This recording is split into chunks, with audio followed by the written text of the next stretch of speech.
And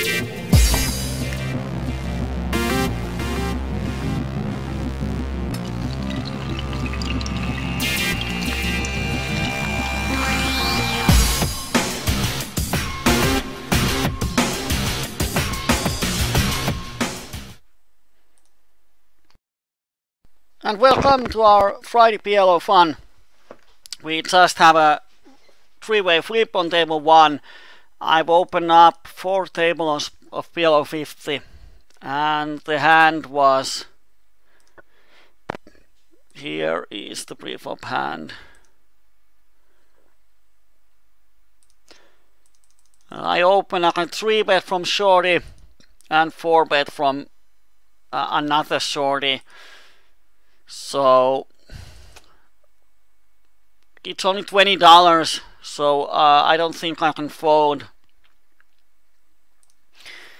And as he has only $2 behind him, I'm going to shove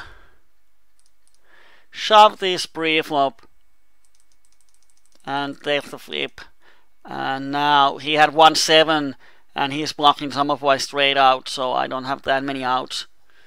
But I think the flip is okay. On table 1, he's min raising me. I have the king high flush, so I'm always calling. He's such a loose guy. And now he pots me on the river. That's either a straight flush, 5-3, or it's an ace high flush, but it might be a queen high flush, and he raises me to see if I have the nut flush. And I think if I want to fold my second nut flush here, I need to have reads. I have the 9 of hearts, which blocks some of the straight flush outs, so I have to call this. And he has the nut flush, and I'm going to make a note that he min raises me on the turn.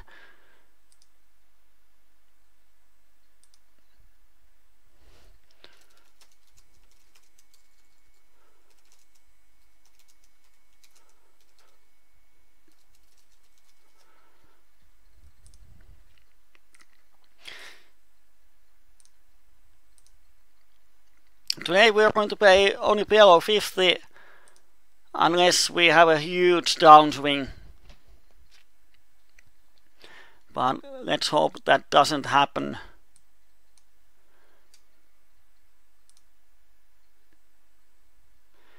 And on table 3 the flop goes check check. Check, and now this guy pots. He knows that none of us have the straight, so he can pot with wide range, so I'm going to call. I have the set. And river completes flush, and it pretty much goes check check, and he has only the set of 3s, so we win the pot.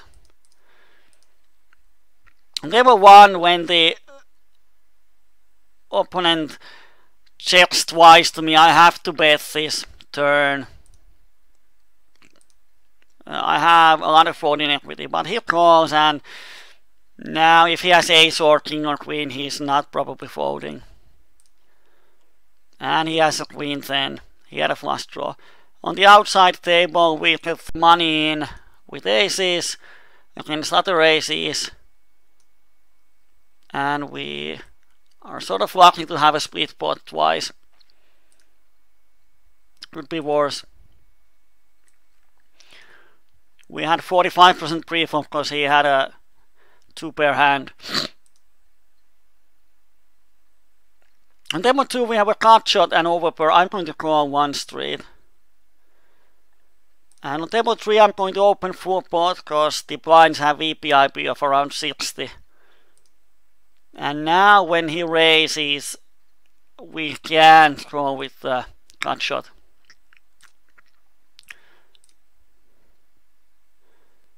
And I don't think neither one of these table 3 guys are going to bluff me, so I'm going to value bet this flop. And if they raise, I'm happy to fold.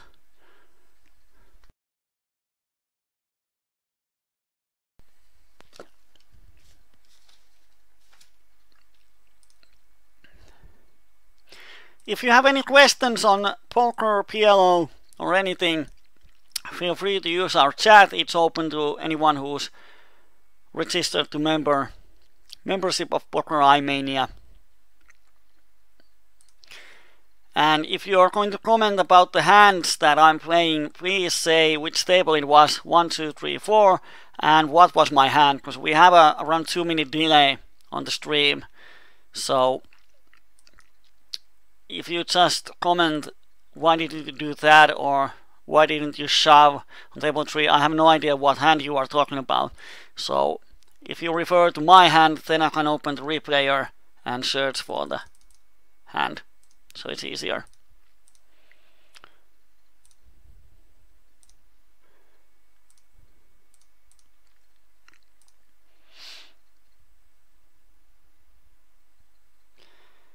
There seems to be some pretty nice opponents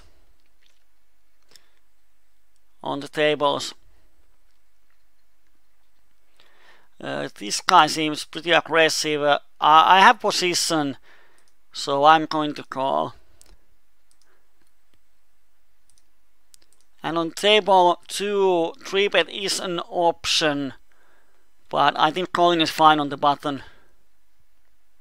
And on table 1 we have a lot of backdoor stuff. Bottom pair. If we had even a cut shot, I think calling is better. But now I'm just going to fold. On table 2 we have the nuts, so we bet it. And no action.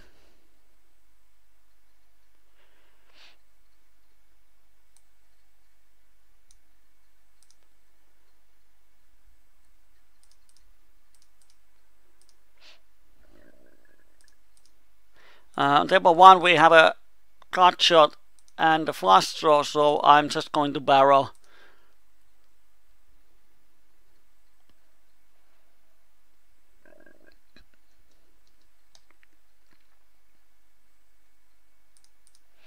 And here on table 3 people are shoving again.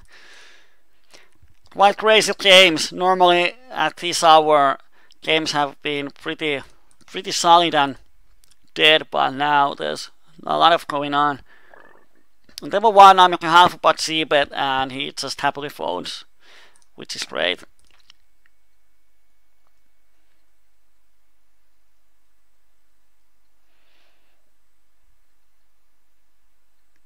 This Carlos out of 10 hands is 80, and then he might be a green player. Yeah, I'm going to give him a green color.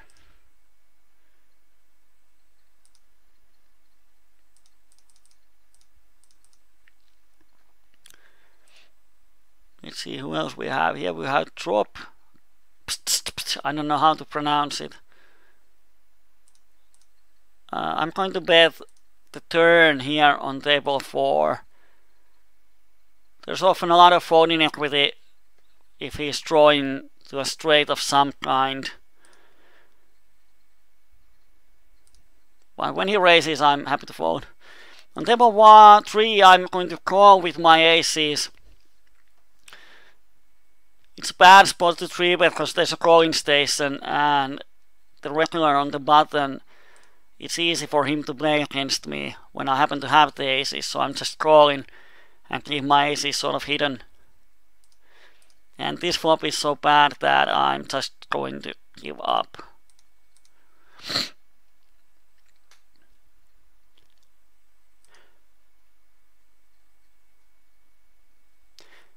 I thought about some topics to discuss about when we don't have a hand going on, but the only topics I could pick up are so complicated that they would require their own coachings.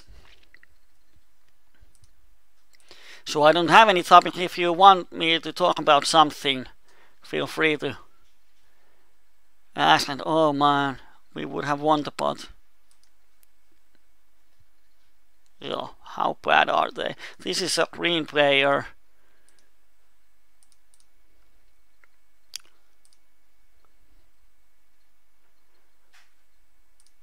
And we have the nuts on table 3. and we don't get any action. Blah.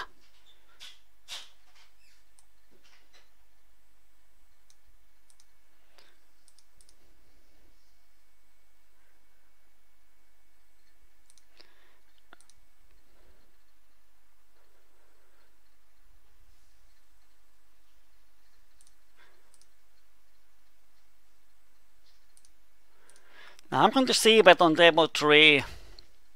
I still have the cut shot and overpair. And when the board pairs, it's a good card to barrel. He has to fold a lot of his draws.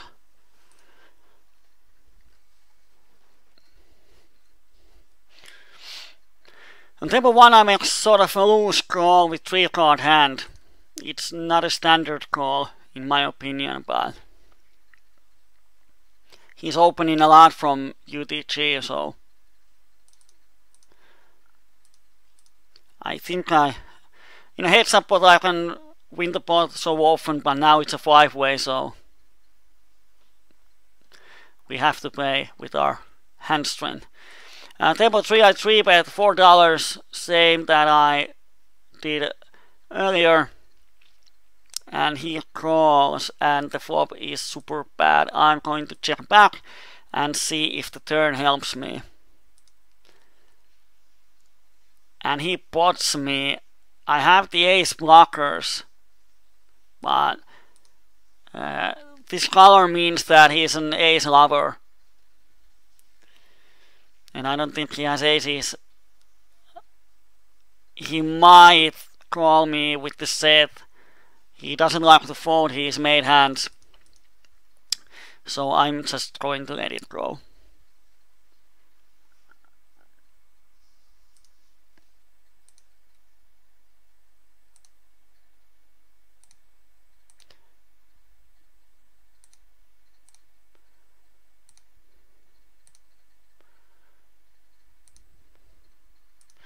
I'm looking at tables trying to find some good ones. Wow.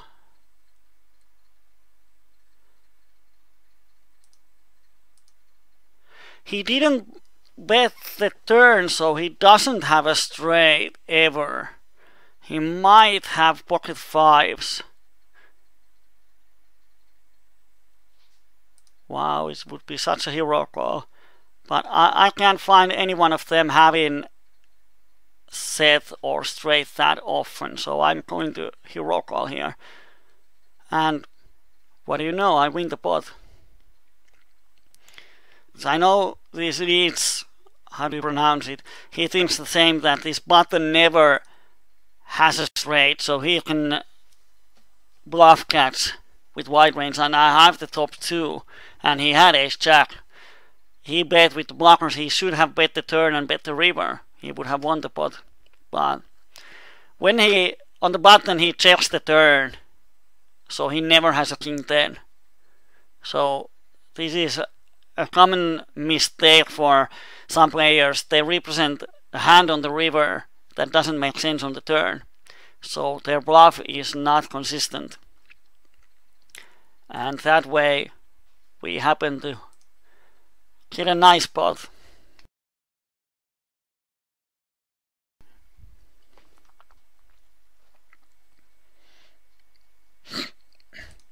If I had an ace jack, I would have called this bet, but folded when he called.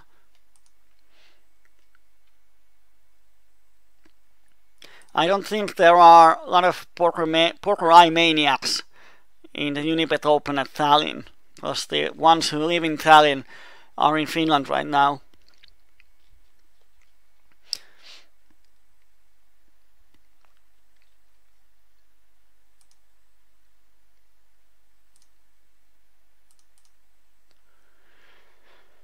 Table 4 we have aces.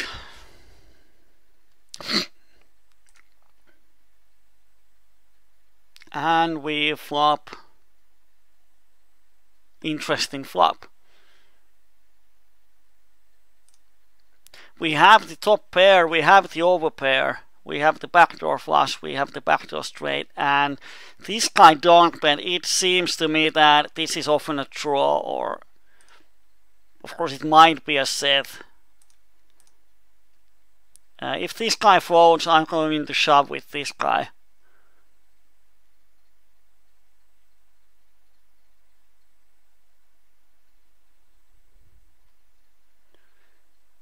But when he shoves, I'm happy to fold. He has 2 pairs or better almost always. And no, he has only 10-9. But he had a set of 7s, so it's a nice fold.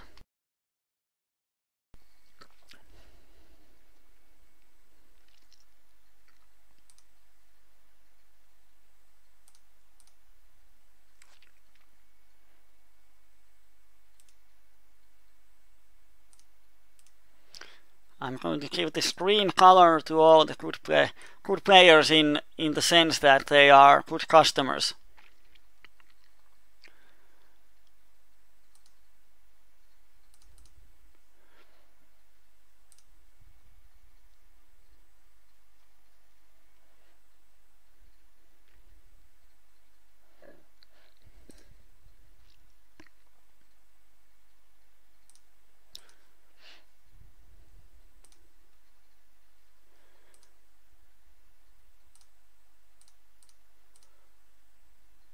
On table 4, I'm just going to raise, because there's 2 flush draws and straight draws. I don't want to give cheap price.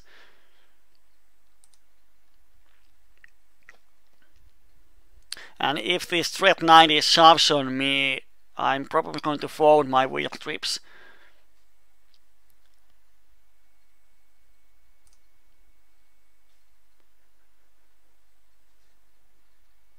I'm waiting if I can open some outside tables. Some of the tables have gone pretty bad. Like table 1, well, there's this, what is this, Rabanak or whatever. He seems pretty nice customer, but the other ones are sitting out or regulars.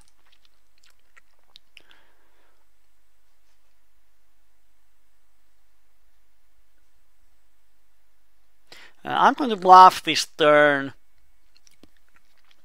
Yes, there should be a lot of folding equity.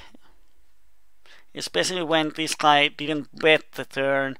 And then I'm going to bet the river and hope he folds something. I have a queen high. Oh, I have the pocket deuce, but or deuce on the board, but he has some kings, queens, jacks with flush draw type of hands that I want him to fold. And if he doesn't have an ace, he just can't call the river. Or if he has a weak ace, I think he's going to fold it often enough.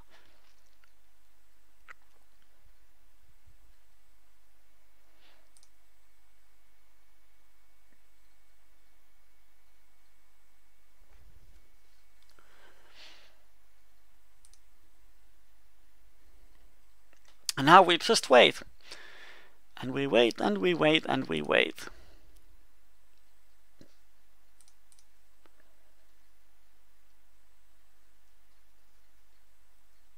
We have a min 3 bet from Shorty.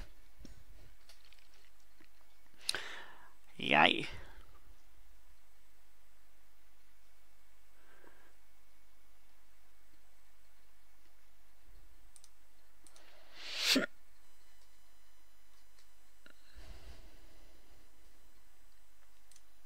This guy is... I have seen on table 3, I've given him or her purple color, which means ace lover, because he made a sort of bad call down. With pocket aces, but he's 69.44, so I'm just going to give him the green color. On table 1, we have a cut shot and all flush draw, knight of 1 to the nuts, and he pots. So I'm have to fold, because he might have the higher flush draw and he just kills my hand.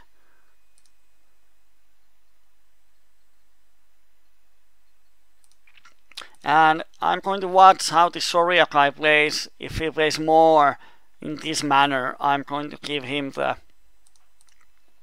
yellow color, which means aggressive player.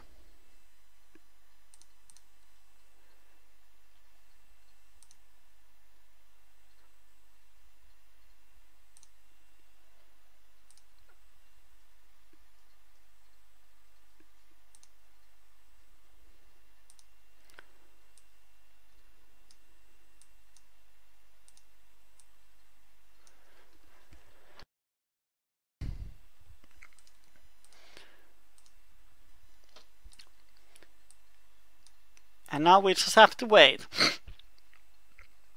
Now, how many members we have in the chat that doesn't speak Finnish? Like how many foreigners we have in the chat? So all of you who are from outside Finland, just raise your hand so we can see what's the situation.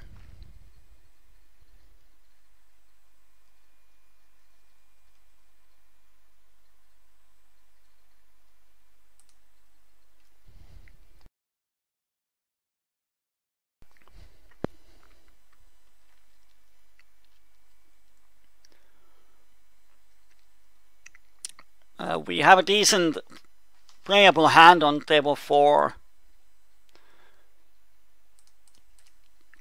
So we play it and see what happens. It has a gap in the middle, but it's always nice to remember that if you don't have a gap, the biggest wrap you can hit is 13 outs. So you can't have 17 out or more in a wrap if you don't have a gap in your hand. So gaps are not bad itself. It's when the gap is in the top, that's when it hurts the hand. And we have 2 pairs. I think I have to bet it. Just to protect my 2 pairs. And ace doesn't really change anything. Of course, some ace XXX had bigger 2 pairs, but queen 10 is still the nuts.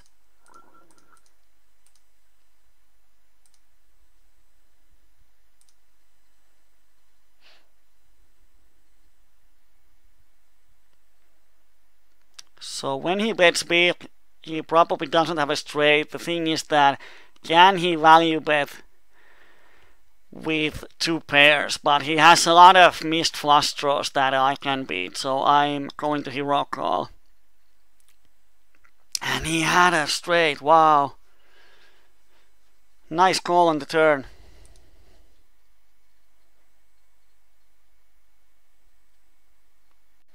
And on the outside table we lose $10.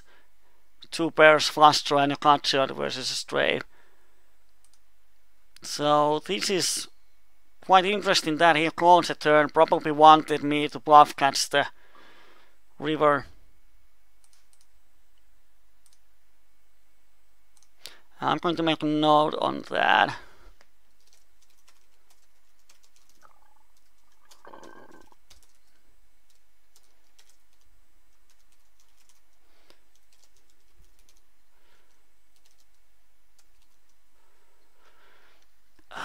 So many things going on. Oh my god.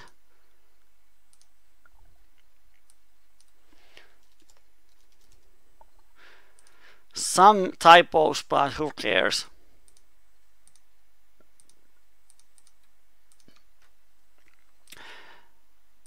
On table 2 we have 9 outs and he pots.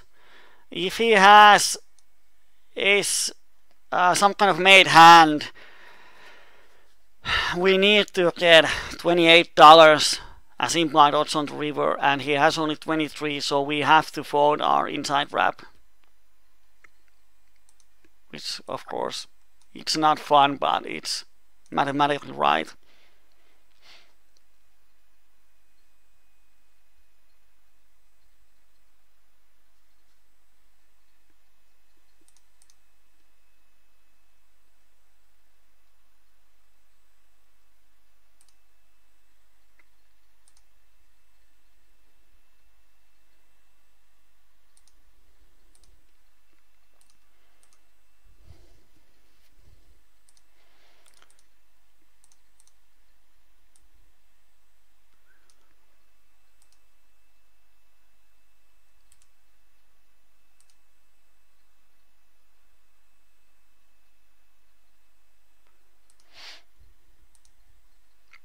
just seen how many tables this Finnish guy is playing. And again, ace is on table 1. Let's see what happens.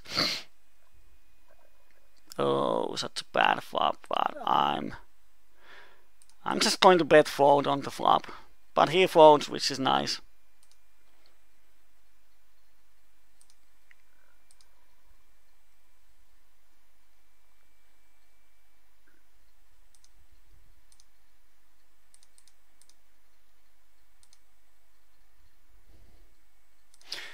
We have an interesting situation on the outside table. I'm going to open it here. We flop the second nut flush with open-ended straight flush draw. And the flop goes check check, so on the turn we have to raise to protect our hand.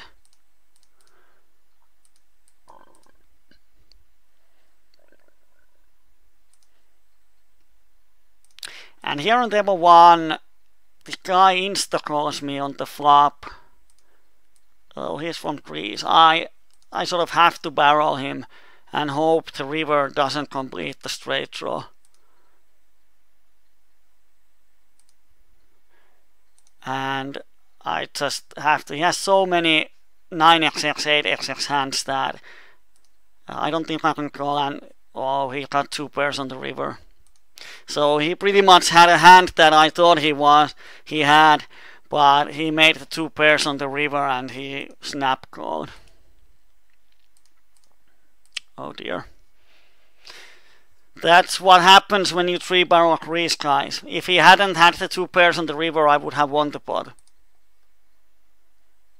If I have had aces in this hand, I would have checked the river. But now when I had only pocket 7s, I have to bet the river and hope he doesn't have 2 pairs.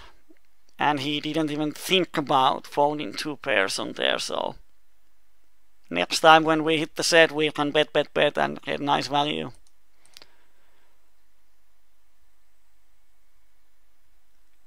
So once again we start the session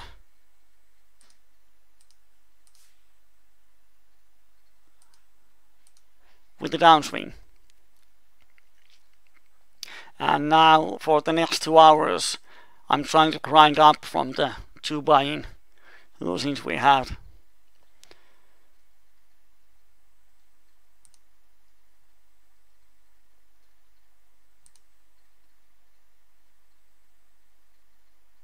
Wow. On the outside of the table, this guy calls my c-bet with pocket jacks on this board.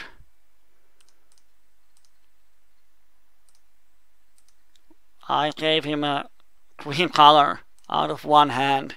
That call is such bad. He doesn't even turn it to a bluff, so he just doesn't want to fold his pocket pairs. At table 1, I try to stab on the turn because no one bet the flop, so probably no one has an ace. And now he bets the river. This is the guy that bluffed on the earlier hand. I don't see him bluffing any higher pocket pairs, and I don't see him having ace that often, so he's representing a 10, and he might have trip 10s, but half of what I have to call.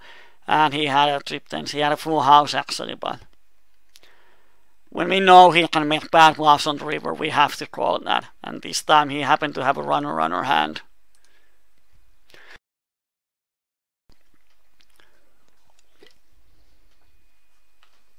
But he's a green player, VPIP 59.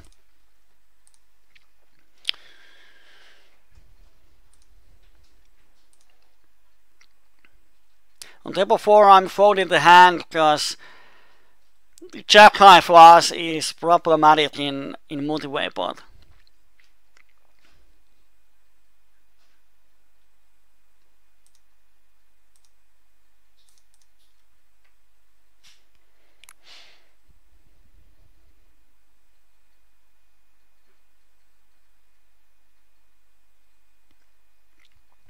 On table 1, we hit the top pair on a pretty dry board.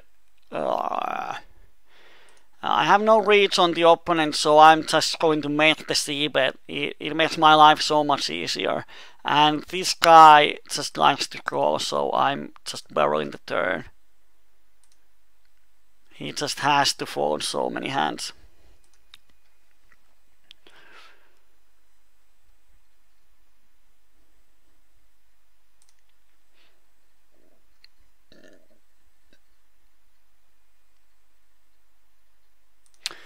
On table 3 we have an interesting spot. It's an imp spot and we hit the middle end. Now we pick up the flush draw on the turn, so we can happily pot it. Either one of them have a straight, so we have the best hand pretty much always. And then sucks, it completes straight, so probably check folding. On table 1 we got the top 2, which is nice. Then we hit the nuts on the turn, which is even more nice. And now we just want to have action, so it's super nice. And we don't. So it wasn't nice.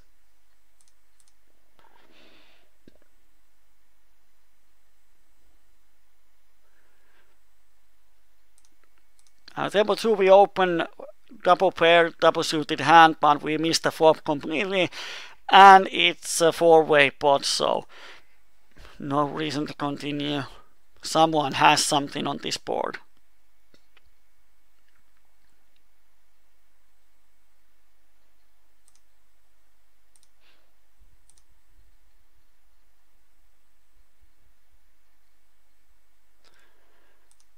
And on table 4 we just steal pre-flop, and now he donks on the flop, so we don't have anything, so it's an easy fold.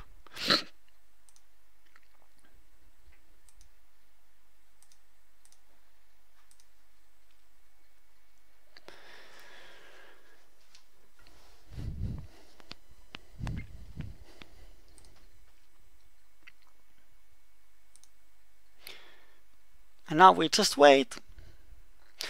We should have some waiting music. Like when you go to a customer service or you're in an elevator, there should be some ping pong pong pong waiting music, so it wouldn't be that boring. Or then you can ask me to talk about something, whatever it is, in the chat.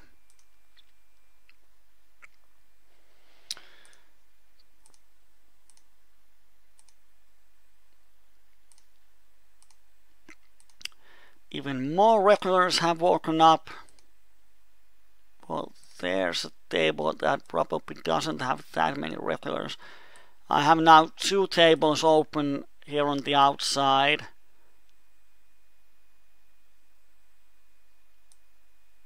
But they are pretty decent tables. Oh, I have actually 3 tables open. On table 1 we have a suited ace with queen 10. It's good enough to call in a multi-way pot. Because we definitely get the best value for our nut flush in a multi-way pot.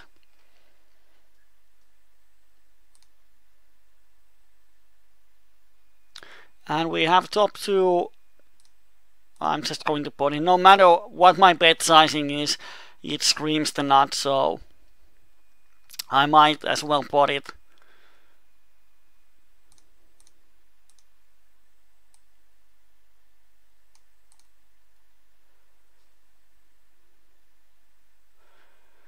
And here on table 4 we have funny stuff going on.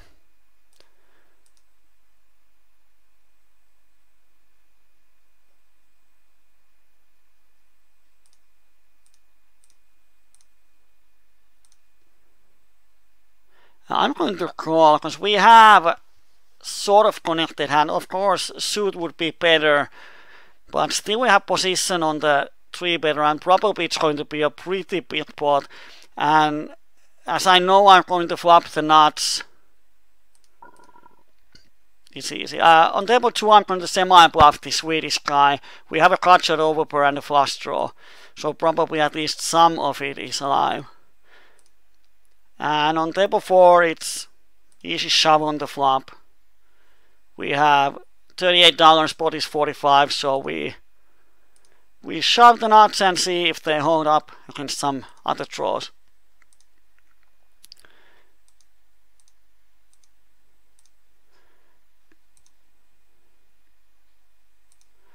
Now it's just, oh, we get the money in against 4-5. Oh, smaller straight. Nice. And let me see, I'm just going to close some of my bad tables. Yanksi, where is Yanksi?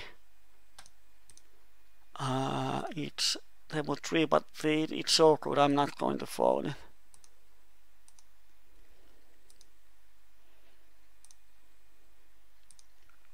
So we won a nice pot on table 4. Woo! We might be close to break even now, not sure.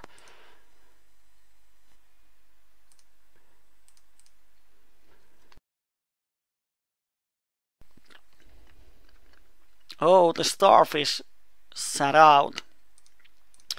Kinda sucks, cause now there's only one. Oh, this table is bad. And the only good opponent is 30. Starfish reloaded. If he stays on the table, I'm going to stay too.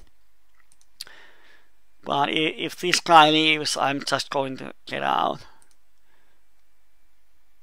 Because against this guy, and this guy, I don't have that much edge that I can make a lot of money. They are so tight.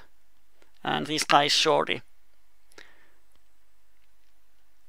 I'm not sure if anyone is even alive, because no one has said anything in the chat for the last, I don't know, half an hour almost. So if anyone is there listening or watching me, please say something to the chat. I don't want to talk by myself.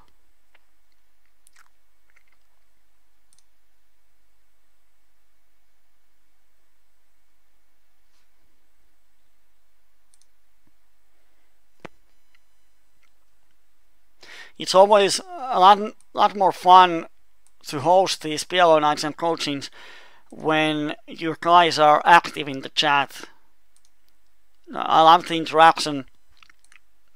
So when the chat is quiet, it's somewhat spooky in here, because I don't know if anyone is listening and I'm just talking by myself. And trust me, I make a lot of mistakes. So if you see something funny on the tables, feel free to ask. Don't be afraid.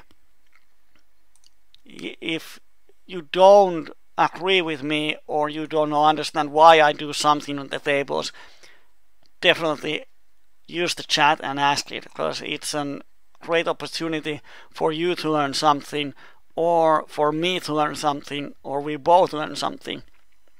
I am far from perfect player, so feel free to criticize my playing or question my decisions.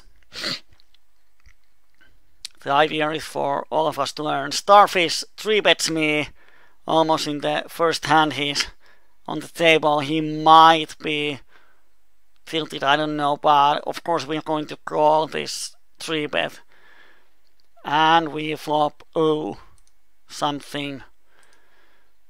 Let's see how much he c-bets. If he bets half a pot, it's an easy call. If he bets more, we almost have to fold.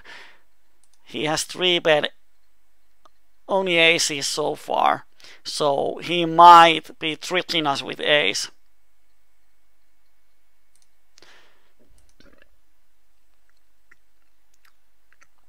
And now it's about pot odds.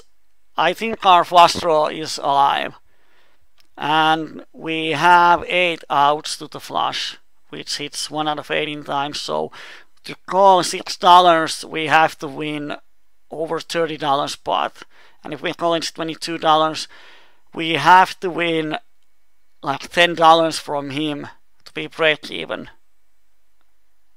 And if we call, it's so obvious we have the flush draw, because there's a straight possibility on the board. We don't have a straight. So I don't think he's going to pay us off that often when the flush comes. On table 3 I have the bottom and straight draw. Turn gives me more outs, but I'm just going to call, keep the pot small. And we make the straight on the river. Ooh, there's one player behind us, so we can't really value bet it. If it was a heads up pot against the Soria guy, I would have value bet the river with my nut straight.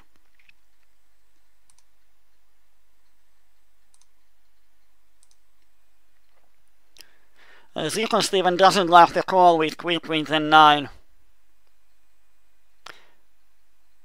Well, please tell me why. I know it's sort of marginal, but the hand has a lot of potential. If I can find the hand.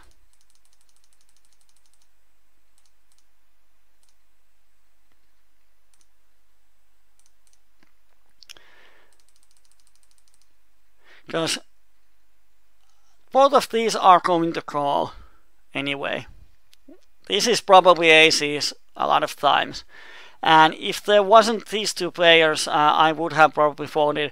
But when there's two players behind it, I have to call like $9 into pot of 45 or something.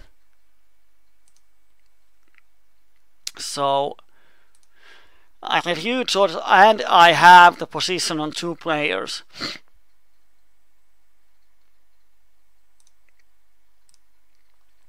So I think, yeah, it's not a money-making spot, but I think you can call.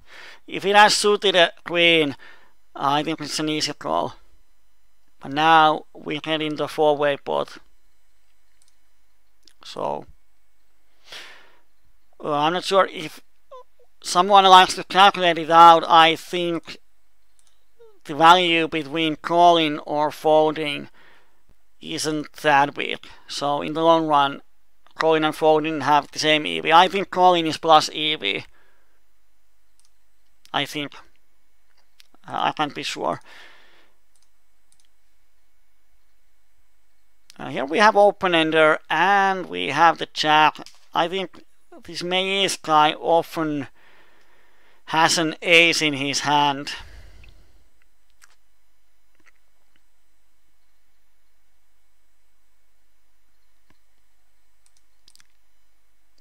And I can't really call. Yeah, we don't close action, but there's a calling station that doesn't have aces, and there's this guy. I think this was in the hand also. So I don't think they have aces that often, so they are not going to shove. And if they shove, we are up against two aces, so we have decent equity if we go all in three-way against two aces. So I wouldn't be that worried about it.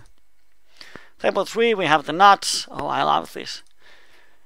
It's always fun to host coaching when you can say on every other hand that we have the nuts, we have the nuts, we have the nuts.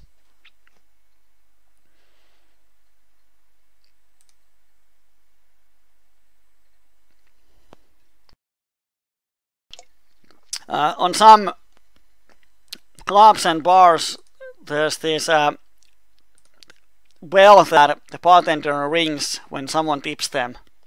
It's like ding ding ding ding ding.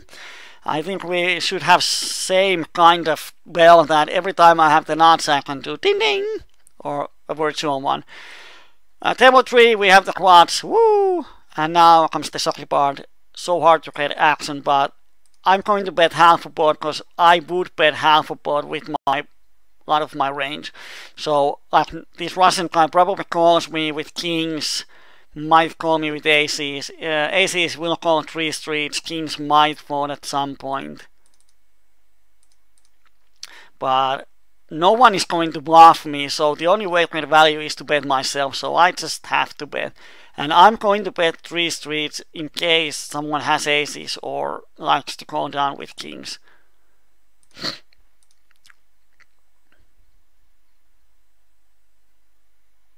And once out of 100 years someone goes crazy. And he calls, pretty much the hand he has that goes to river are aces, pocket tens and pocket kings. And if he has pocket tens, he might raise me. So I'm making a really small bet and hope he does something stupid. And he calls, he probably has kings. Yeah, he had a kings. Woo! If this was a TV show, now everyone thinks that I can magically read people's souls. It's like some years ago in WSOP, Daniel Negreanu called some of the hands from his opponents. And there's videos on YouTube that, oh my god, Daniel can read people's soul. Yeah, well, in one video he said about 5 hands and one of them was right. But there are spots when you can pretty exactly know what your opponent has. And when he has the hand, it's for someone who doesn't understand how hand reading in PLO or in poker works, then they are pretty amazed that how can you know his hand.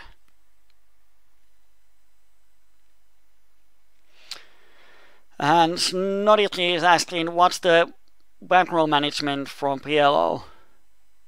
With 20 buy-ins, well, it's a bankroll. It's pretty aggressive bankroll. You are going to get broke.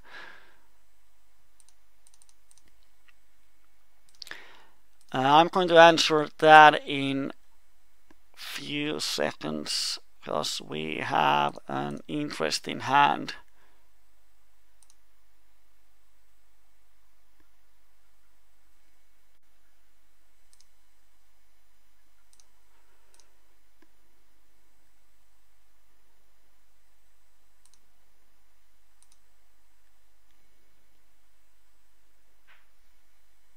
Oh, it's not that interesting. Oh, he had a queen too. I'm going to show you in a while. Here Maria is probably bluffing. I know he's a green player, but I can't help myself raising here. And he folds. So the hand is like this one. I'm out of position against this Finnish regular and he bets the flop, and I really thought about should I call or should I raise, and I decided to raise smallish. He calls, turn I bet he calls, and on the river what do? I decided to check, but if he bets I think it's going to be pretty nasty spot because he's a good player. He wouldn't bluff it that often. But he checks and I win the pot. If I had ace queen, it would be a lot easier.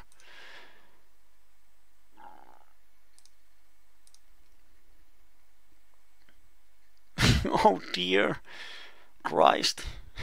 I'm going to show you. This is always so funny. Here's the hand. We have double paired hand, and I didn't see that he's such a shorty. I should have just shoved pre-flop. But I called, I flop, set and flush draw. And he went in and he had ace, 10, 10, 9. He has the nuts. He 3-bets me with a crappy hand and just happened to hit the nuts, and I'm actually ahead of him, but I make the hand on river. But it's such a fun that when he decides to 3-bet with a almost dead hand, then he hits the nuts and I hit another kind of nuts. It's just so funny in my mind. So the bankroll management, if you have time I can talk about it. When we are talking about bankroll management, we first have to decide what's the purpose of our bankroll management. Because in poker we can try to maximize our winnings. So if we want to increase or go up in stakes, we want to go up there as fast as possible. So we have to have more aggressive bankroll management, which means that we are going to take shots at higher stakes sooner.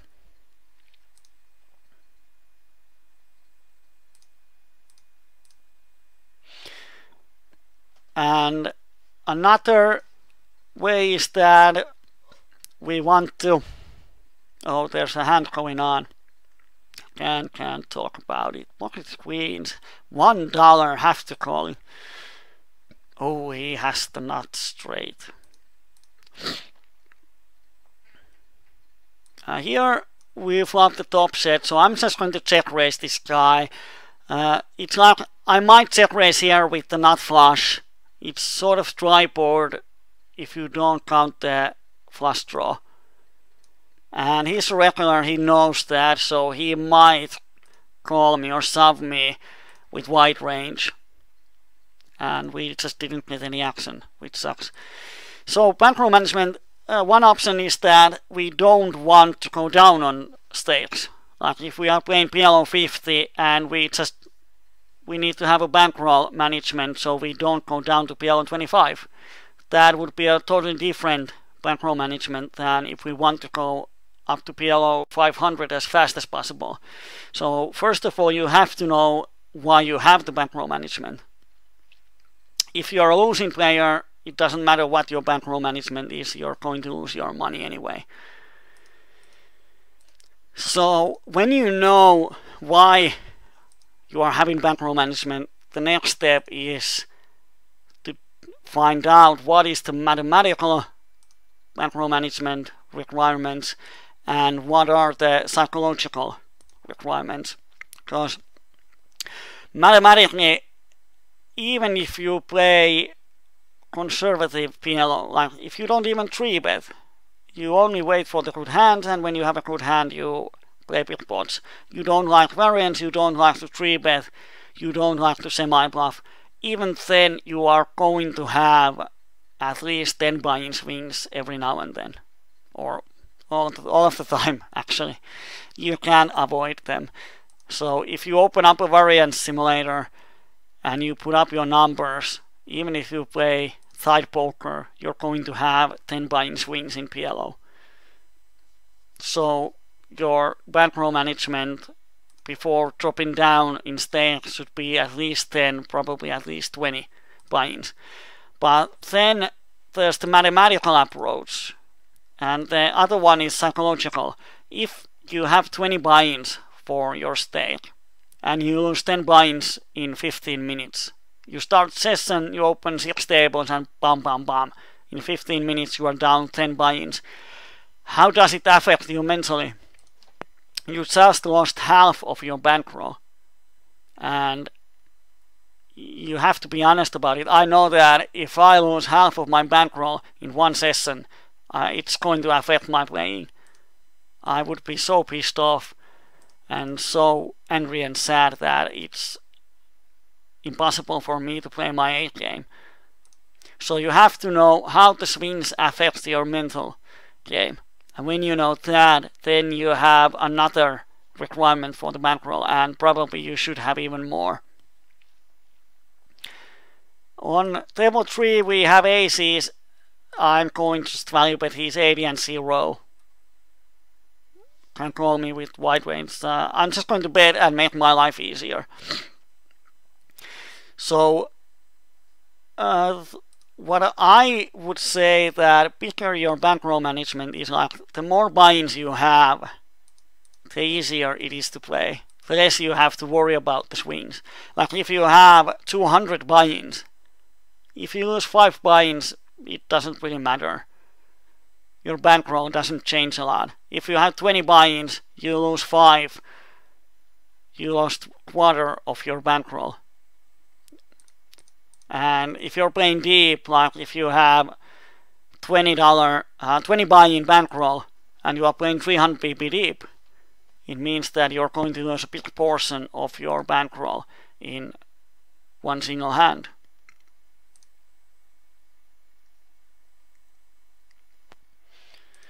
Oh dear, Greece player owns me on the river. On here, flop flush draw missed, he bets $1, I had to call with one pocket jacks, and he had a king. Wow. But he's such a coin station that I'm going to get my money back pretty soon. So, if the question is what is the bankroll management for Omaha cash games, it's impossible to answer. It depends on you. But I would say, well, I can't say, but what I can say is that you will have, if you play normal PLO, you will have 20 to 30 buy-in swings. You can't avoid them. So if you had 20 buy-in bankroll, it means that you are probably going to lose that bankroll at some point. If you have the possibility to deposit more money, or you don't mind going broke, then so be it. On table 2, the guy calls me on the turn, so he probably has some sort of draw, and he's 36 and 0. That's all I know about him. I really can't call the river. If he has any 2 pairs set, he might check back, so he probably has a straight, or he's bluffing, and 36-0 to 14 hands doesn't indicate a bluff, so I'm just going to fold. Oh dear, dear, dear, I folded the wrong table.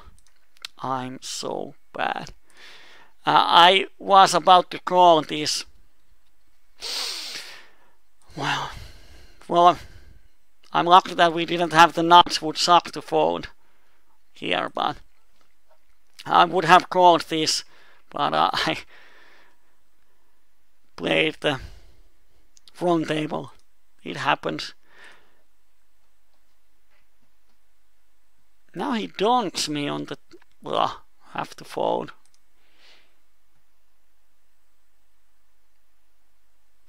About stop loss,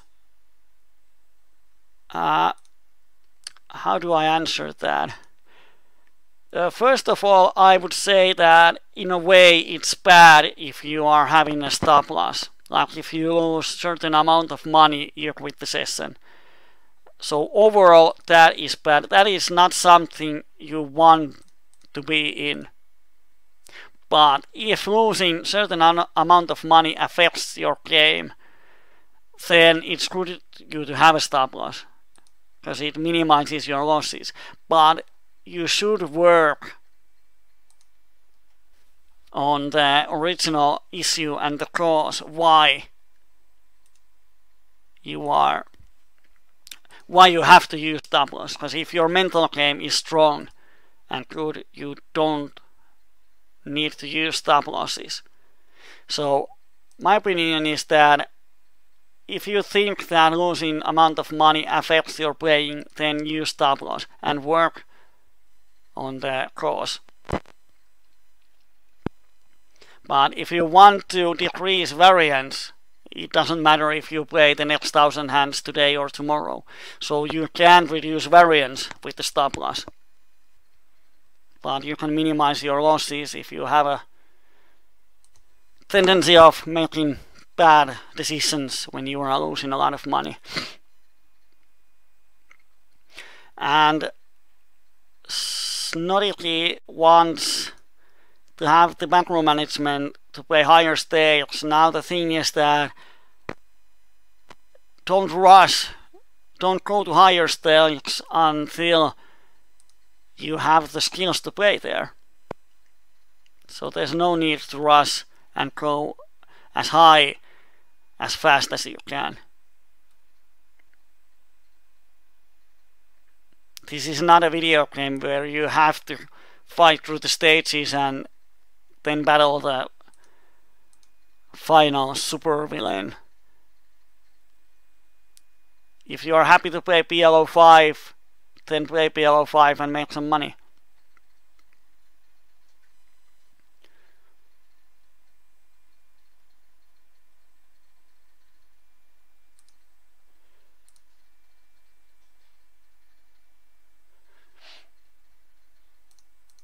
Okay, table 2 seems to be dead. So I'm going to change this one. This Cocoa Dot is pretty spewy, and we can see he has almost 6 buy-ins in his stack.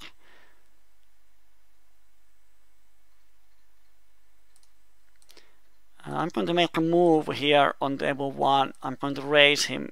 Oh, he doesn't bet the turn, so if he has an overpair, he's just going to call me, or is he? 53.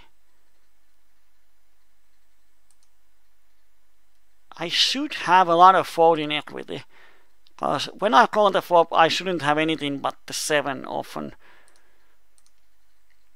And I really don't want to check the river and see him having the queens.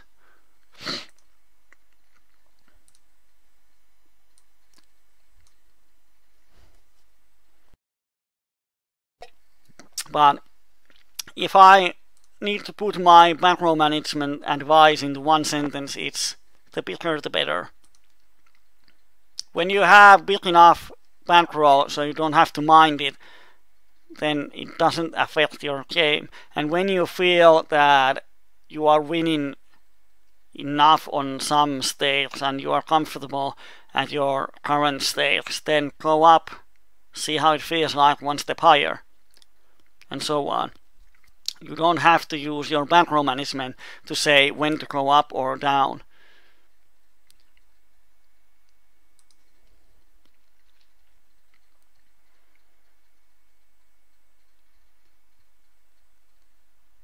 But if you have a stop loss of 2 buy-ins, it means that a lot of your sessions are, oh, I should have called. I tried to reverse my click, but couldn't hold it. If you have a 2 buy-in stop loss, it means that a lot of your sessions will be pretty short. It's going to be like 5 minutes, because sometimes in the first 2 hands you're going to lose 2 buy-ins. Table 4, we have nothing but backdoors, so I'm going to stab and make a c-bet and hope to pick up the pot.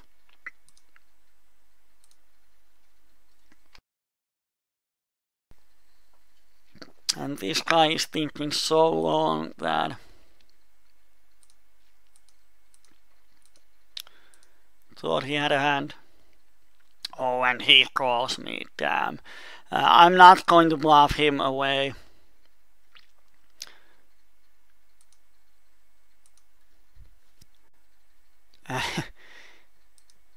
He pots me on the river, so he can keep the pot. Let's see what we have. This one is green player. This, oh, he's only 6 hand, he's not. But Tar is green. Peshkman is green. This one is green, 15 hands, and played almost everyone. So there's a lot of green players today. On the outside table we have 1 green.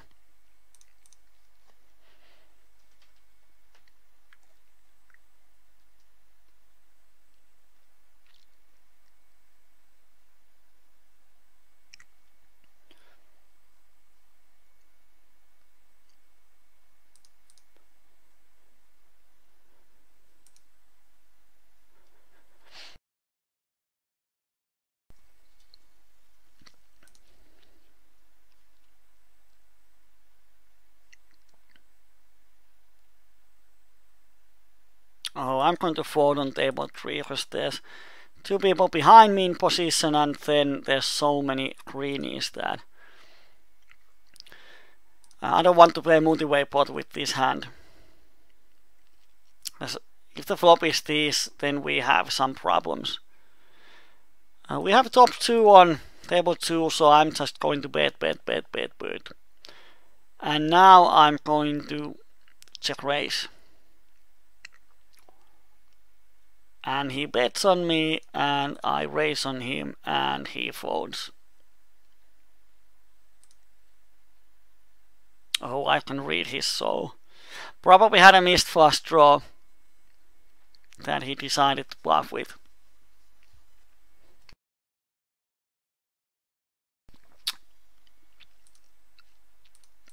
Table 4, we have decent hand. On the outside table, we have double suited aces 2, which is great. Let's open it here if we can get some action.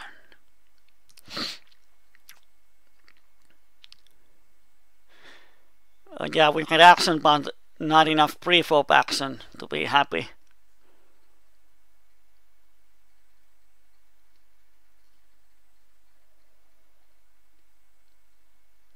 Oh, the flop is very bad. I just probably has to bet fold. Because if I check, he's going to attack it on the turn. I have to call, and on the river I have a bad spot. So I'm just going to keep it simple and bet fold.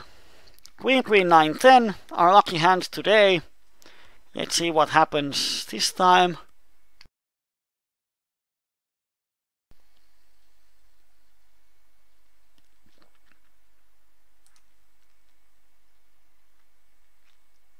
And we get a 3-bet again.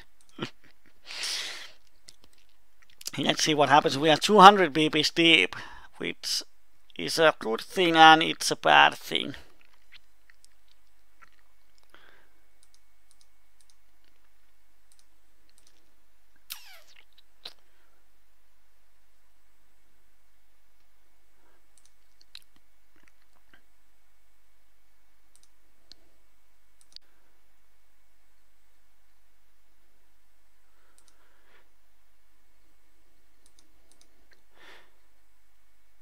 He has 3-bet some rundowns, but he has 3-bet aces too, so I'm not going to start bluffing him. I can see his hand anyway, so let's see what he has. And he has Jack 8, 6, 7.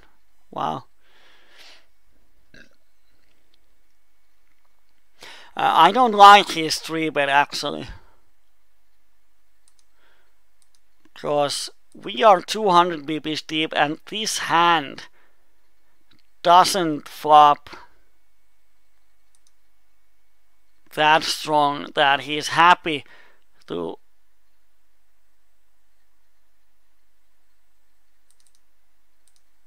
stack off to 200 BPs deep.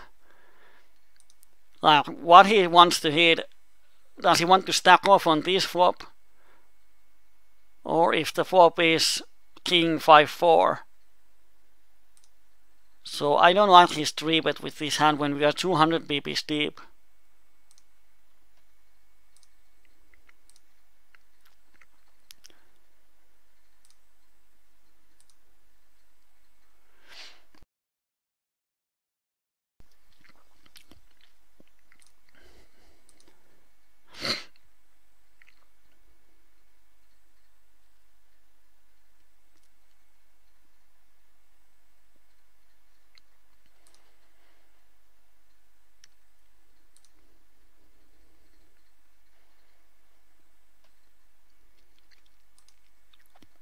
Now we just wait once more.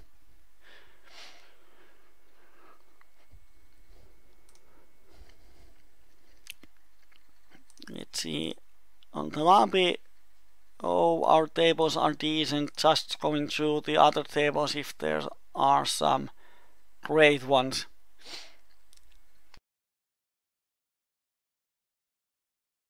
Oops, sorry.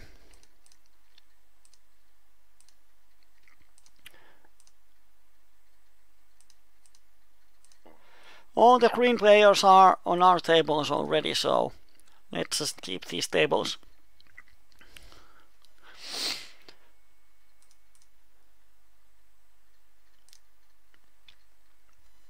It's getting quite hot in here. Oh, what a spot on table 2. Oh, I'm going to pot him. He's a calling station. He's going to call me with his flush draw anyway, and he folds. No idea what he has. But when he min-dons, he probably has something, so that's why I raised big. Table 1, I'm just going to bet the turn and hope they fold a lot of their draws. And the flush comes there, which sucks. And it's an 8, it completes straight. It's funny that how often the worst card in the deck comes on the river. And now he wins the pot. And he doesn't even shove. I'm just going to wait for a while to give him an impression that it's a close call.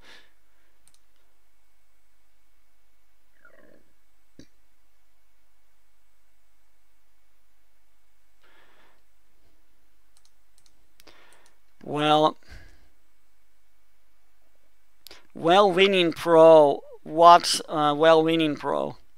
How much he has to win? Because you can use 20 buy-ins. Of course, it means that the risk of ruin is higher. If you want to be almost certain that you don't lose your bankroll, then use higher bankroll management. If you can't go down in stakes, you can use more aggressive bankroll management. How do we get money? Well, he called me twice. There are no draws. He probably has ace king, ace 8 type of hand. So I'm going to bet the river big and hope on table 4 he calls me with 2 pairs.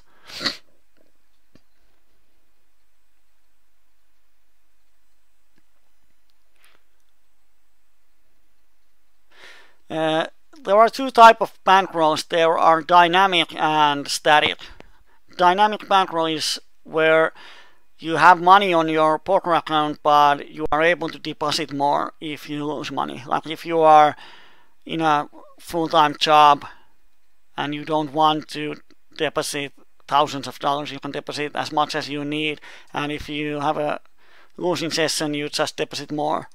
Or you have a static bankroll. That means that whatever you have on your poker account is what you have for the poker. You can't deposit more.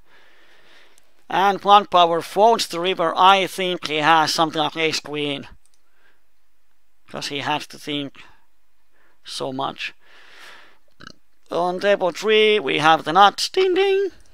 I have to buy one of those bells, or I have to create a virtual bell.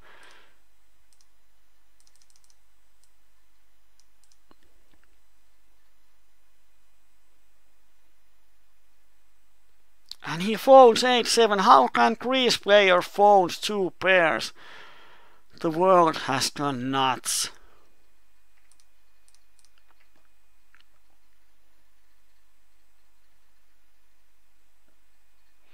And here the Ukrainian guy calls my flop c-bet, so he has the flush draw pretty much always. But he checks. I have the straight on the river, so I can actually beat some of his hands. And I do beat. What he had, ace 8, yeah. Table 2 we have the almost nuts. We don't have the nuts, we have almost nuts. So of course we are raising. And we get some value. The reason why I checked the turn, I think this is an... Oh, he had a set. Well, that's one way to play bottom set.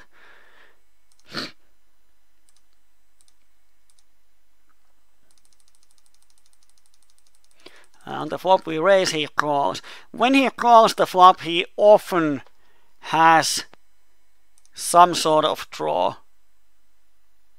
Like queen 10, 10 8, whatever. And 7 just completes 6, 8 and 8 10.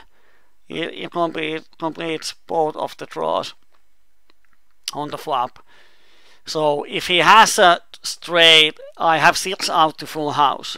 Going to hit 1 out of 6 times or so, 7 times. So if I bet, he's probably raising me, or if he has just an overpair, he doesn't have that many outs. So I don't want him to raise me. I'm just going to check back and see if I hit my 15 or 14% equity. And I do hit. But it's an often, like when you have 2 pairs, you bet opponent calls or you raise opponent calls and turn completes a flush or straight and you don't know what to do. Just check behind. 1 out of 10 times you hit the full house.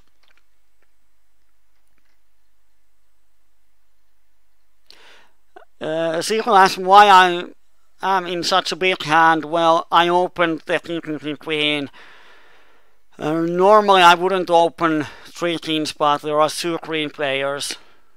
So I open and the flop is good for c-bet and the turn is good for barreling and river is the worst card in the deck. So tried to realize the equity for my overpair, but river failed me.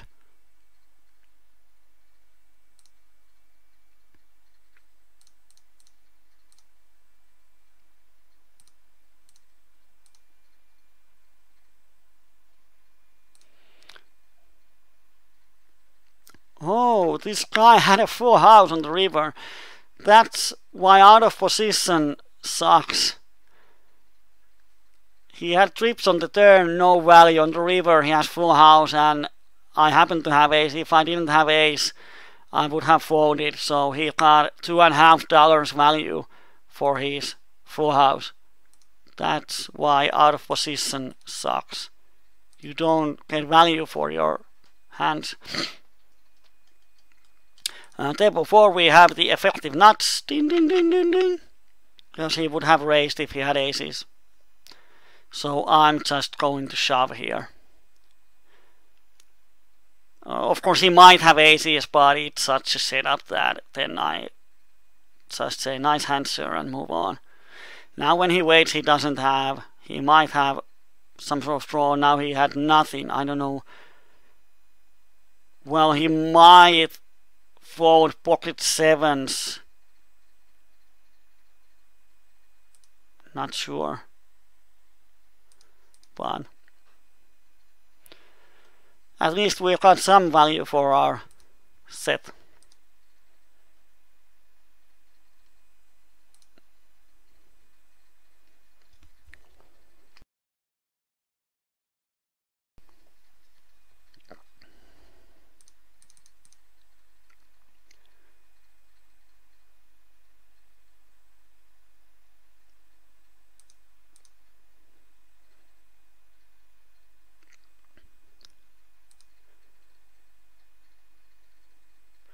On the outside table I'm trying to make a $20 bluff on the river and the opponent is thinking, so at least I had some. Oh dear Christ. Flop is jack deuce deuce and he calls me with 10 10 8 8. Okay, I'm going to, my line would have worked perfectly unless he had hit his 4 outer on the turn. I'm going to mark that super calling station calls 10 10 8 8 on jack deuce deuce c-bet.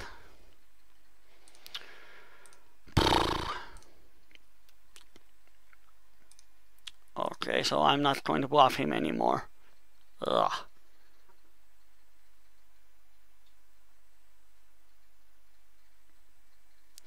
So that's how you lose $30. Table 2 I'm going to steal the pot on the flop. And he called me. He's such a pain in the ass. Sorry for my language.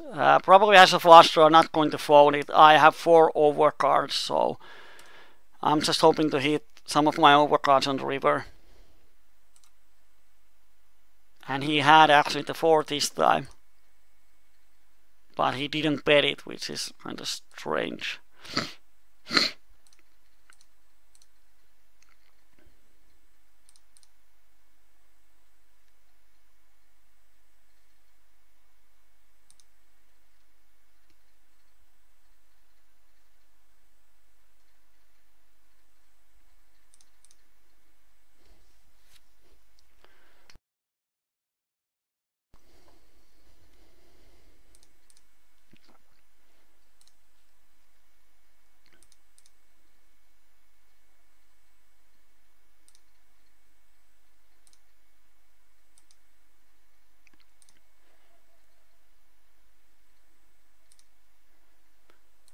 And now the same guy is owning us on the river again.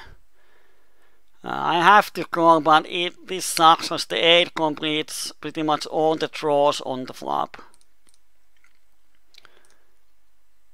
And he has gut shot. Oh dear, and he was drawing to his, well, he had a double gut shot and he just hit it on the river. So in every session you have to have the calling station that is just owning you.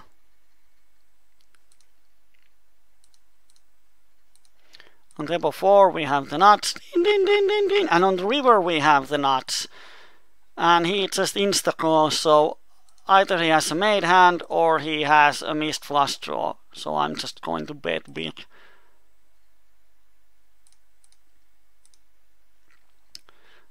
On the river, but he probably had a missed draw.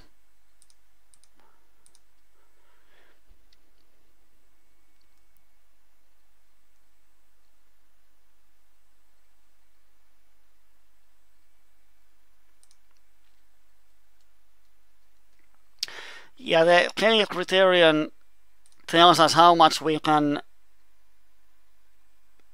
bet. The problem in poker is that on the table you can't really decide how much to bet because it's constantly changing. If you have the auto reload or auto top up, which means that if you lose a pot it reloads your stack to 100 BBs, then you can't always control how much you have invested in your session. And if you don't use the reload, then it means that you are probably giving up some value. And then before I'm calling to see if I improve my hand or if I can turn my hand into a bluff, and this 10 of clubs is probably a hand that I'm going to turn into a bluff.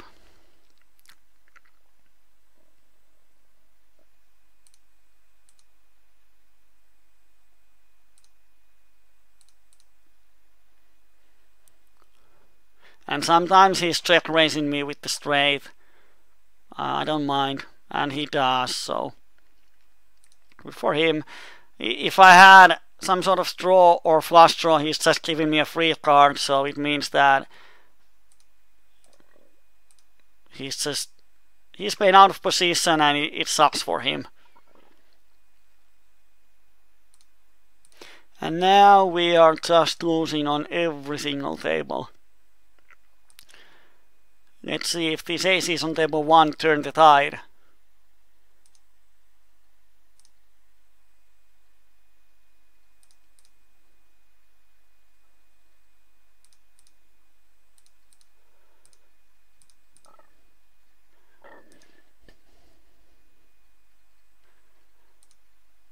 And on table 1, if he raises, I'm going all in because I have the overpair and the nut flush draw.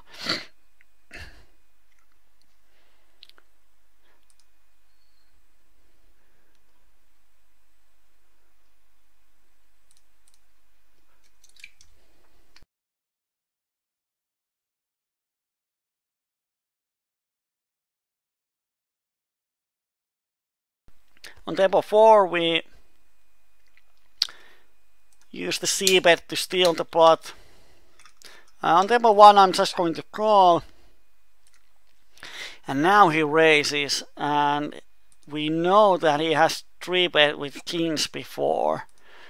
I'm going to call and see what the flop is.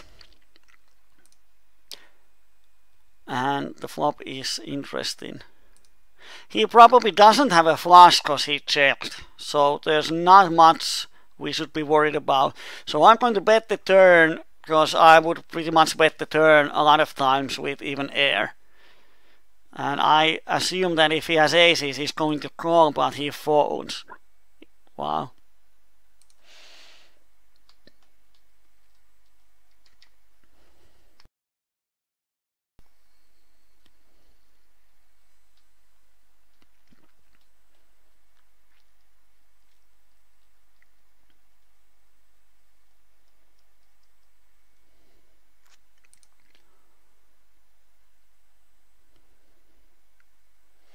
These mom sixes on every table. Ugh.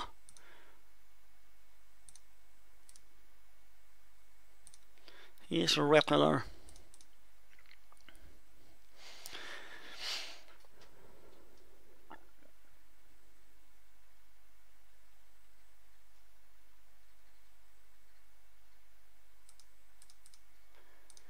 And on table 1 I'm going to make a small c-bet, and if he folds this 43% of the time I'm going to make money. And he min raises, and I have a bottom end cut shot, so I'm just going to fold.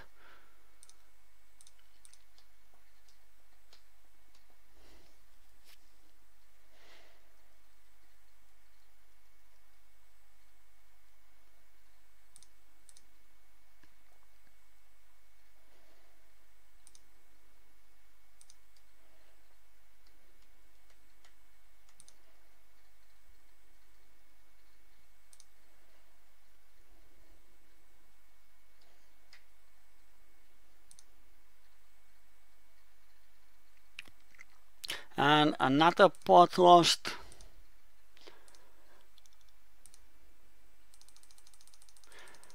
We pick up the nut flush draw, and I'm betting out to create a big multi-way pot. And this guy raises me smallish. I call, there goes check check, and river. I have to call his bet. And he is sort of aggressive. He has played 10 hands so far and has been super aggressive post flop on all of them, so I have to call this river, and he has the quads. So another pot lost. On table 1 we have a pair and a wrap. Let's see what happens. Nothing happens.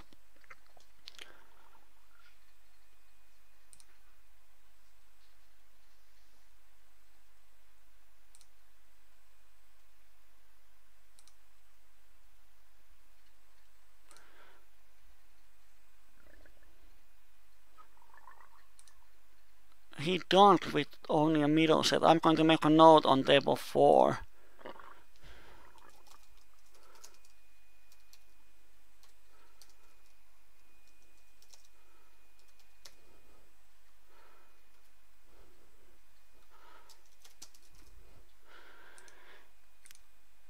So now I know that this guy can dunk pretty weak hands.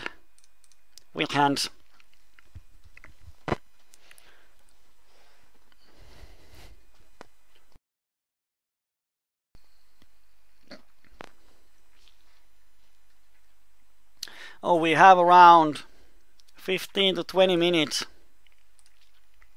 left in the session, and once again, you have heard this before. I have no idea if we are winning or if we are losing.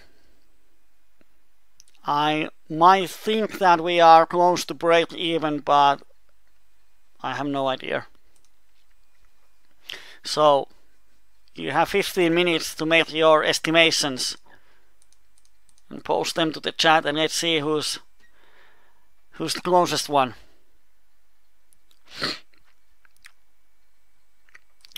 Ooh, pretty nutty hand on table 2. Let's see if we get any action. Probably don't, because they're so tight players.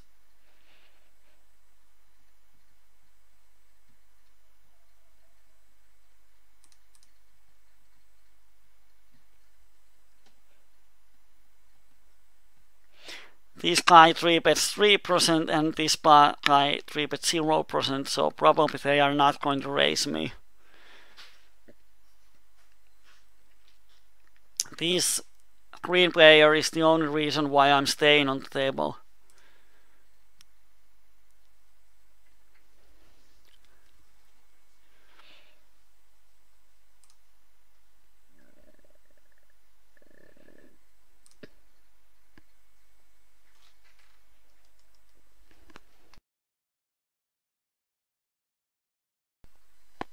On table 4, we control $1 with our pocket queens, and we hit overpair and a flush draw, which creates an interesting spot.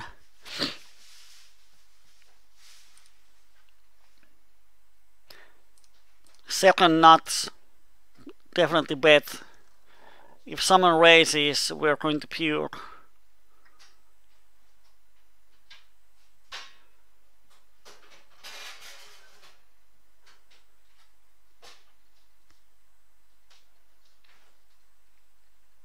But on the river we're going to puke. I'm going to bet the river for value against smaller flushes. But he had a full house, so we puked on the river. River is not the friend now.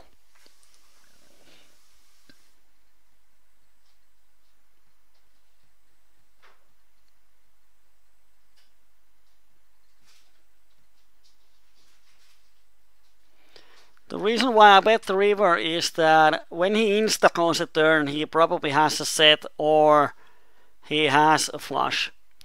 And if we check, I don't know how often he's going to bet his flushes.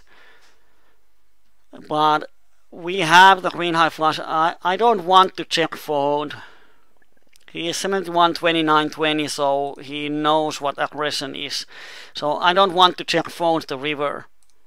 But if I check call, I'm already investing money with my queen high flush, so I think we get more value by betting the same amount ourselves. If he raises us on the river, then we can happily fold.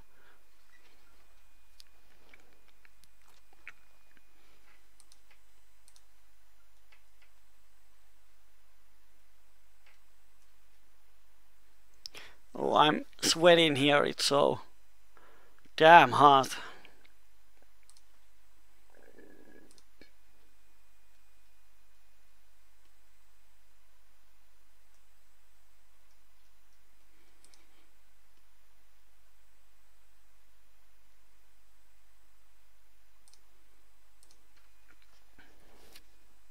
I thought about opening this marginal hand because I want to steal the button and these blinds are going to fold often. I want to play a lot of pots against this guy, but it's a little too weak.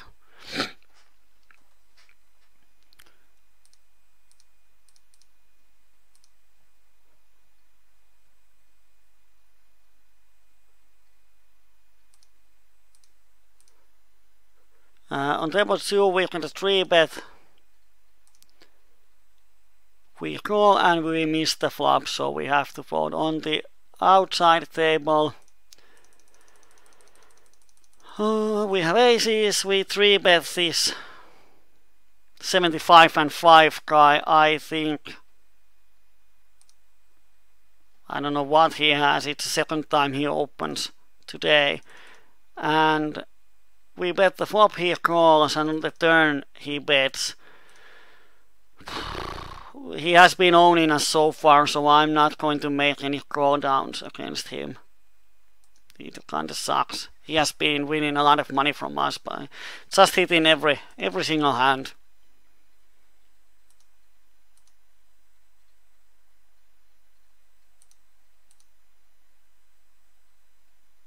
And his line is such a weird, he probably has a full house and he was just tricky on the flop. I'm not going to give him value.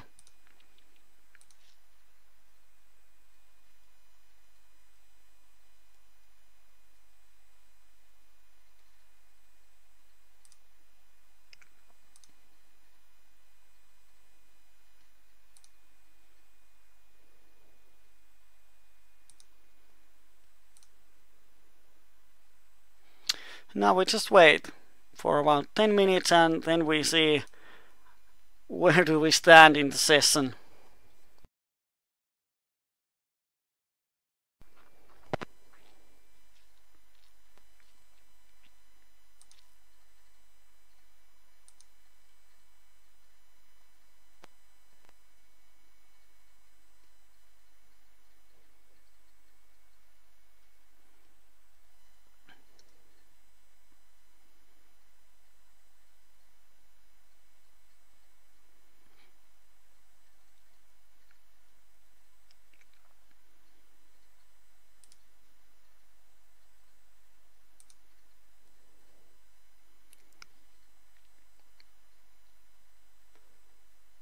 And on table 2 against these regulars I'm going to open 100% of my buttons because none of these 3 bets me.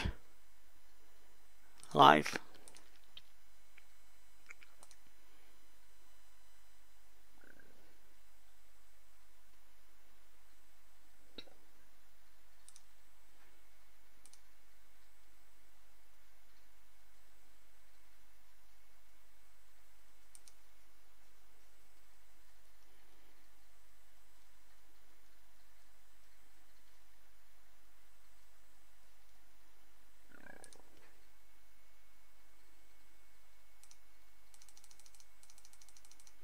going to see the last hand that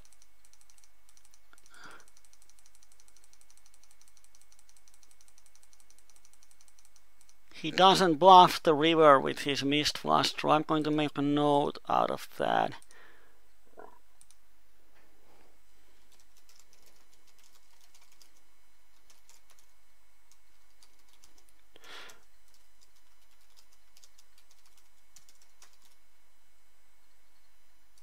And some question marks, so it's not a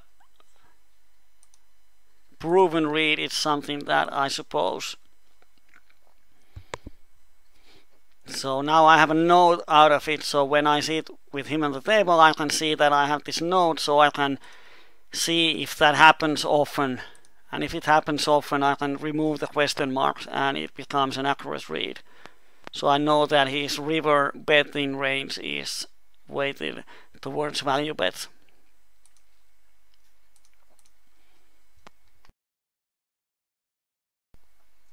No one has guessed the winnings today or made any estimations. Come on, someone say something. I say break even, so that's the starting point. Because in 10 minutes we're going to see the graph and see where we end up. And I have no idea, we might be down $100, we might be break even. I don't think we are up, but who knows.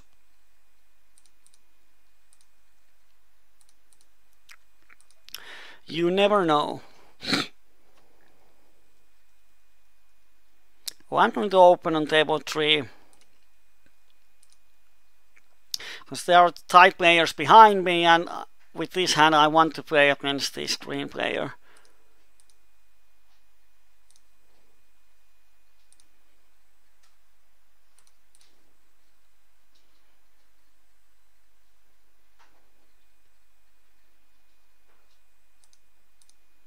And ace comes on the turn. I'm probably going to bet the turn because he has a lot of flush draws, a lot of queen XXX hands. And I have the cut shot, but he raises me, which is kind of strange. But as I have only pocket kings, I just have to fold. And on table 3 I have to fold, he donks me. Oh dear. Oh dear, oh dear, oh dear.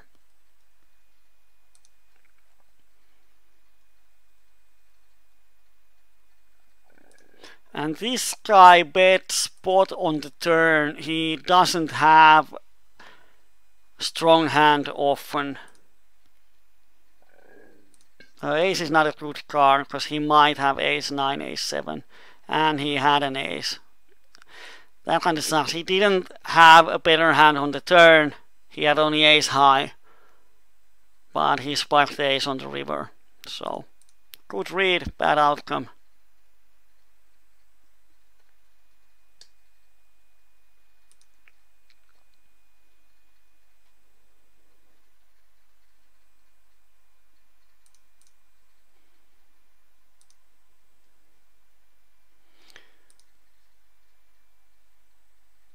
On table 1 we have the set, and he donks me again.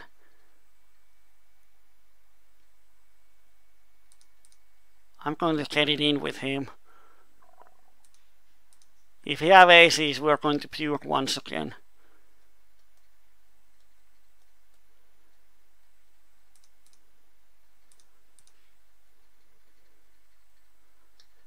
Oh dear, the river is bad, but he checks. And he had only an ace king with the flush draw, so we've got nice value there.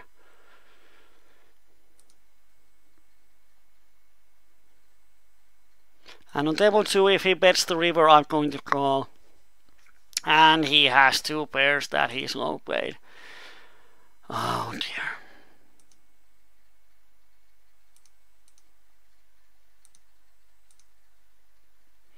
Oh dear, oh dear, oh dear.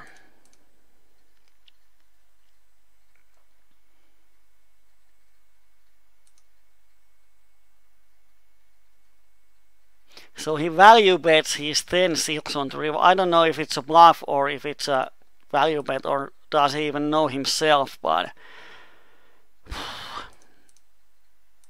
that's kind of... these are the spots that I actually hate. Of course, if he keeps playing his bad 2 pairs on the river like that, I'm going to make a profit out of it.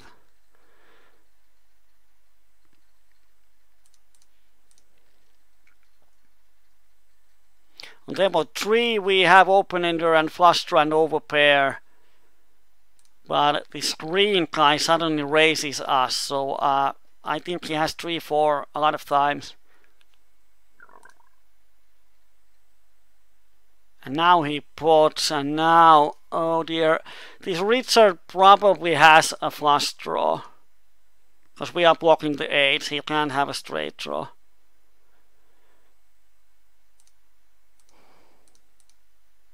So we don't have that many outs, we just have to fold. On table 4 we spike the nuts.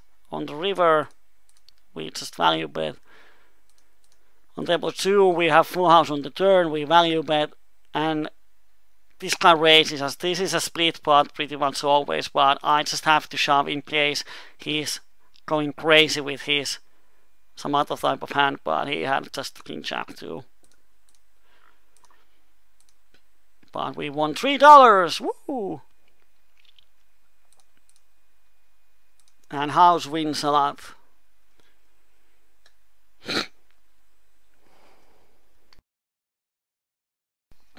Five minutes. There are 2 estimations. Snoddy says plus $29.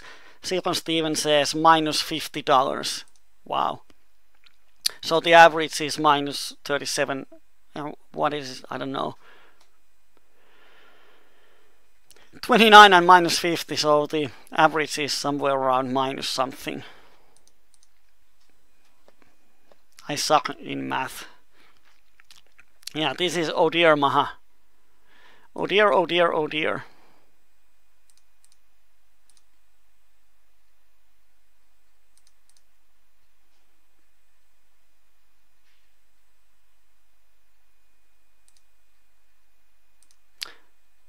On table 3 we call and we hit a big wrap against assumed aces. Well, he has had some other hands. We have like 13 outs or something, so we can definitely call. We have 13 outs. If he pots, we have to fold. When he checks, I think the best line is to just check behind.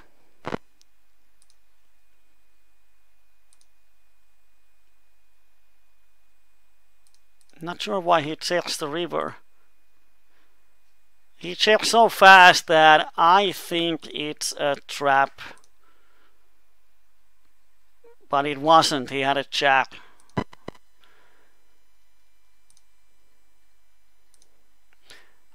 Another big hand going on.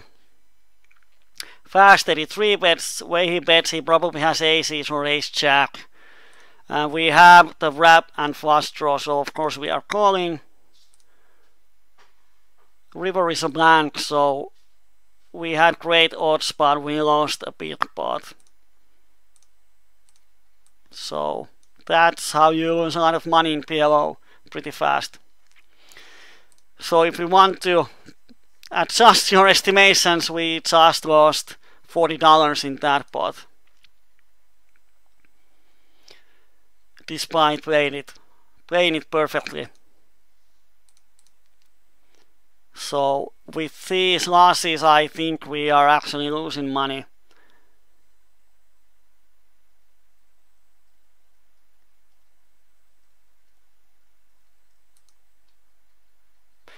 I think this guy has aces when he called 4-bets. And we are 200. Oh dear. It's so tempting to call and then shove any 2 pairs.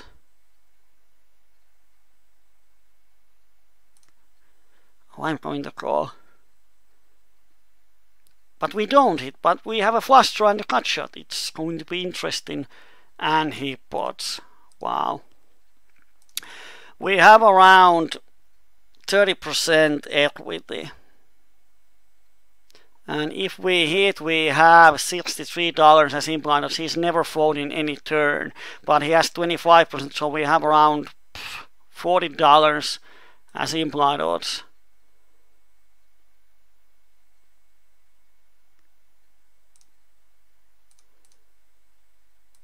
I think it's enough.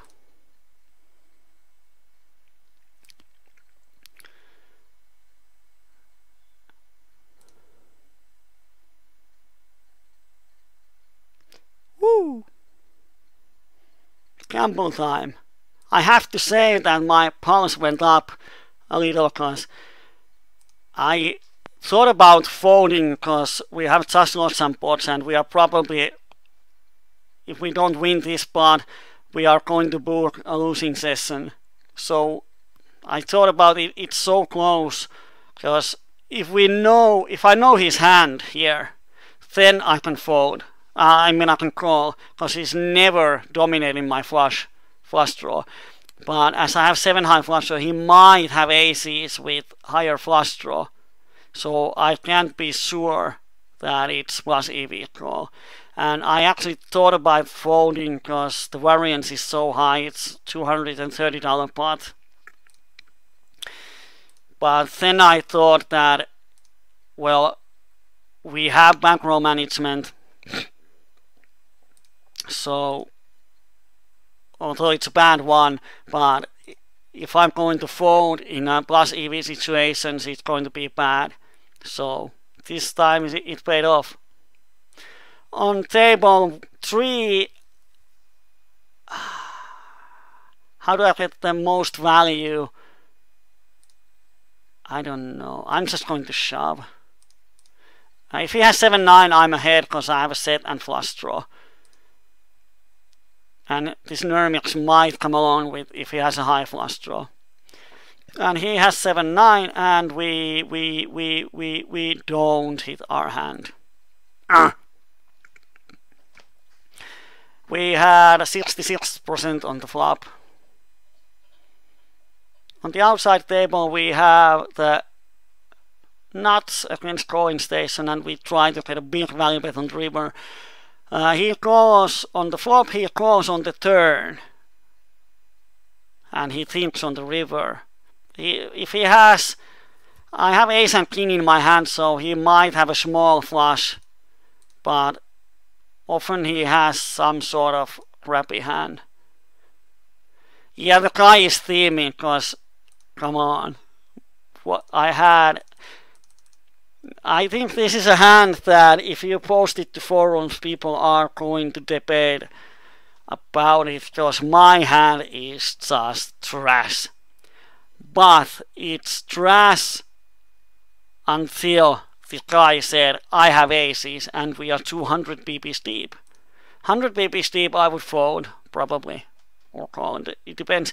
The thing is that he called 4 bets and he's so tight player. He always has aces.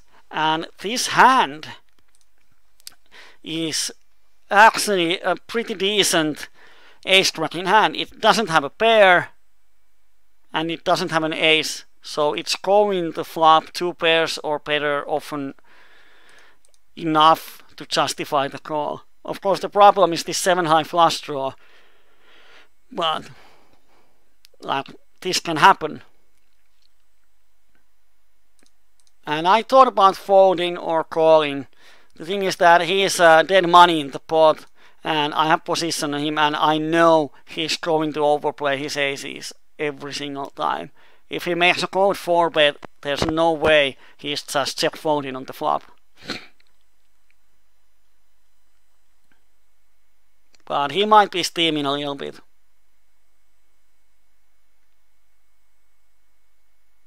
But the fact is that we are over $100 deep.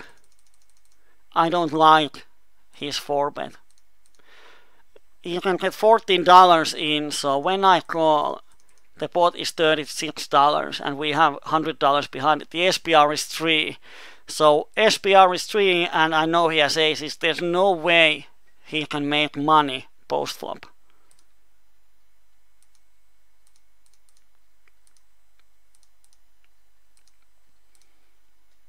And that's the problem. If the SPR is 2, it's a borderline situation. Even, well, now he had suited an ace ace 10 8, so if he gets an SPR 2, I think 4 betting is pretty much EV0. If the SPR is 1.5 or lower, then he can happily 4 bet and shove the flops. But when the SPR is going to be 3, it's going to minus EV for him to make the 4 bet. So clock is 11 in Finland, so any final estimations? On demo 3 we have lost around $80 in the last half an hour. Ugh.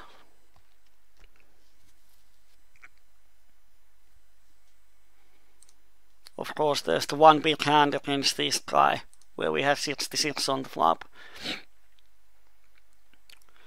So if you want to make estimations, now is your time. I'm going to close the tables on the next big blinds from here. Oh, I would have wanted to play one more round in here, but it's gone.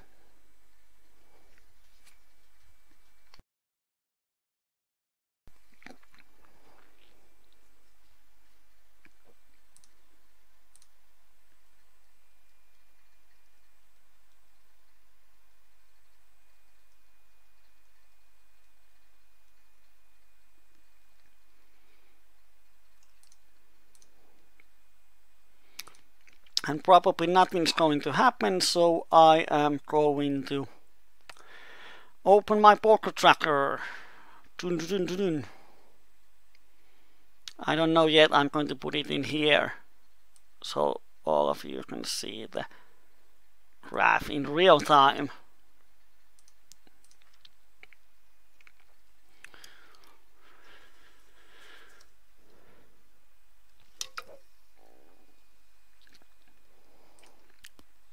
I'm going to fold the hand on table 3. If it has suited ace, I would definitely call, but now it has pocket 9s.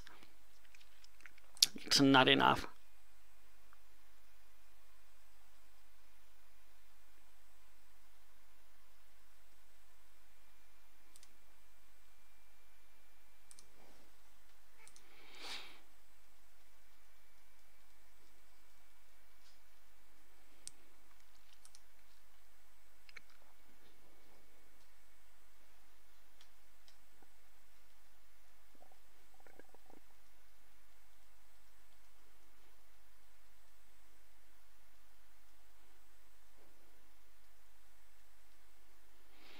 And now we wait and we wait.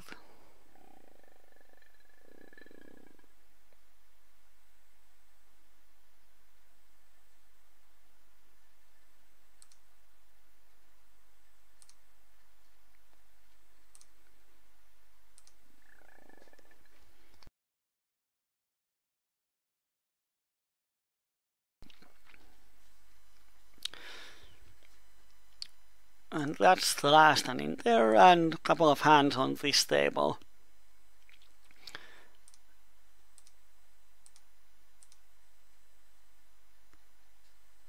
I was pretty close.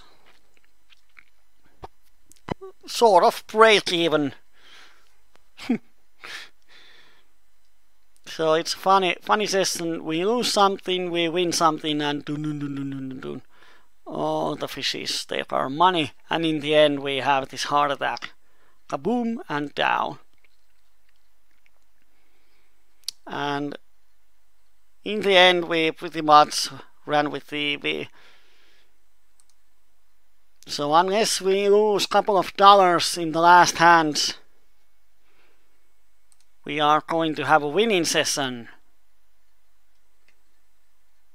$3. Go baby.